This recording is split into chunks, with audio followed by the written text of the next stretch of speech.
So Glas Data is an agricultural technology company which is seeking to address the problem of data fragmentation in agriculture. The problem is that if you are a farmer or a processor or a vendor or even a fund and you're looking to get into precision agriculture, which is more and more popular nowadays, you're bombarded by up to 10, 15, sometimes hundreds of thousands of different data sources. And they don't communicate with each other. But to get a real picture of what's going on in your farm and how to boost productivity and really kind of get the next level of output, you need to be able to compare them all. So that's what we've created. We've created an ecosystem which can ingest data from any source, agricultural source, and compare it really easily, and then we'll look at analysing it automatically and giving people an idea of exactly where they're going right and where they're going wrong. Our business model is to kind of collaborate with people, so farmers could easily use current systems and integrate the systems into ours. Eventually, the way that agriculture is going, you'll need this sort of technology to be able to compete at the highest levels. With this sort of tool, you bring end-to-end transparency because you know where the food started and where it's ending up if you're tracking it at every level. So as a consumer, conceivably, any piece of food that you know, that you eat, you'll be able to see its entire history. It's a website built with React, and it is a sort of a portal into our ecosystem. Our ecosystem is a bunch of processes and databases running in the cloud. We use AWS. And what it enables people to do is define their own data formats. So you literally log on, you say, right, I want to track, for example, soil moisture on my farm. I've got 100 fields. So you go and you create a data stream called soil moisture, and you create 100 records in that stream for each field, and then per field you can just add in the moisture every day. Now the idea is that this sort of information can come automatically from a third-party source, satellites or sensors, and then it will populate, with the integration, it would populate these tables automatically. We also have a mobile app which is written with C#, we're big on C#, using Xamarin, and our back-end stuff is mainly written with C# as well. To get going, you don't need anything. You can literally sign up for an account and start plugging in information. And you can do this manually if you want, and a lot of people do. We're actually currently building a tool to automatically import spreadsheet data because a lot of people have the old spreadsheet here and there. But we are building more and more integrations with third-party services. An example is BCMS, which is the British Cattle Movement Service. So if you are a dairy farmer or beef farmer, your cattle and certain information about those cows will be online, and we will automatically just pull it straight from there. All you have to do is go to our plugin store, see the plugin, and then decide that you want to use it, log into BCMS, and your data will be in the account. You pay for data storage primarily, so at a basic level you'd get 100,000 entries, which is about enough to track an average sized dairy herd for about 3 years for £5 a month. And then when you want more functionality and more data storage, so if you're talking processors or retailers, you then pay for higher levels. And we do an enterprise one as well, which is where we can tailor it much more specifically to the client's needs, and they pay very much for exactly what they're using.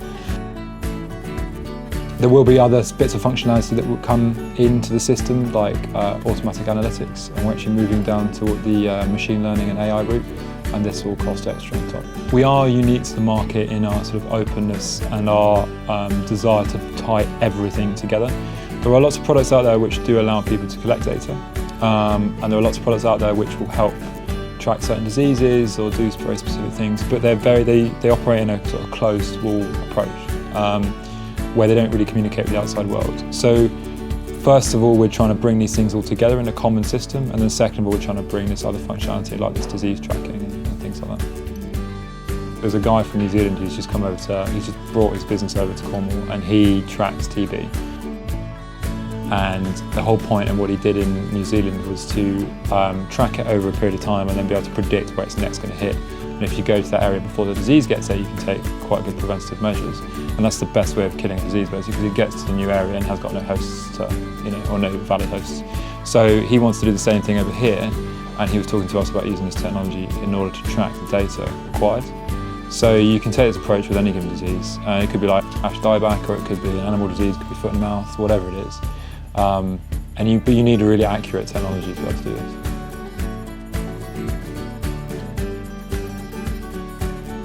I was brought up on a farm in Somerset, so my mum's from Cornwall, but both parents were brought up farming, so they did it as well.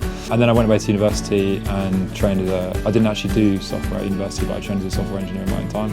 And then I worked in medical technology and also financial technology for a couple of years before then finding this opportunity. What attracted me to Launchpad was the ability to combine agriculture and technology, which is still not overly easy to do. And also the ability to really define something of my own, which I think has always been attractive to me. So that's really what brought me in the first place. And then the ability, once I was in Launchpad, to really kind of make it my own and really kind of forge a company, which ended up as Glas Data. It was really, really cool. Knowing how the system worked and technologically has really helped me inform the tech stack we're using today. There are certain elements of financial technology in particular which are really restrictive and make coding a nightmare. So I've kind of taken those bits out, but it's really taught me good practice and to make sure that when you put things together, they don't break. I think the most important thing for us was the ability to get really good business and technological advice on tap, and that year where we were just paid a stipend. And we obviously had to follow a certain format, like you had to make sure that the business that you wanted to create was valid and had a good market opportunity. And then we try and follow a lean approach where you iterate really quickly and try and get something out to users so you get really good feedback. But apart from that, the ability to sort of just go for it has been amazing. We've received quite a lot of financial support outside of our own stipends as well, so we've had 2 contractors now paid for by Launchpad. And then the masters that we did kind of helped us just get a grip with the realities of what running a company could be like. And it's got to the stage already where I can't maintain all of it myself. So if we just suddenly lose all our employees or contractors tomorrow, the product would pretty much just sit. So it's only because of Launchpad that we can do that. So the whole idea about Launchpad was that every team had one person who was business focused, one person or 2 people who are more creative, and then 1 or 2 people who were more tech focused, so the actual software itself. I think it's perfect for people who are willing to take a bit of a punt and who really want to, you have to be a certain type of person who really want to build your own business, because it is not easy, but it is really exciting as well. So I think, if you've got a particular skill and a particular passion that you can bring to technology, then it's a good idea for you to give it a shot. Admittedly, I was quite excited about the idea of coming back to the Southwest. In Cornwall, I've got family links here, so personally it was not a bad thing. But if someone a couple of years ago said, "Oh yeah, by the way, you'll be starting a business in Cornwall in a couple of years," I would have thought they're mad. I would have thought I'd be mad for doing it as well. But it's actually quite a hidden, not so hidden anymore, but it obviously was hidden, tech community down here. And there's some really good tech companies as well. The grand vision is to be global. That's kind of like the ultimate success for us. And actually we're already making a few little pokes and sort of investigations in China, just to see what the lay of the land is and how we might eventually go there. In the more immediate future, we need to embed ourselves in the UK and just really become known as a valid and really good product. And then we'll look to localise and go to a few key areas in the EU as well. So in order to do that, we need to grow. This year we'll be employing 5 more people. So we'll end up with a team of 5 software engineers and also a sales sort of client management role. And then on from that, in 2020, we'll be looking to build up to a further 10, 15 people, depending on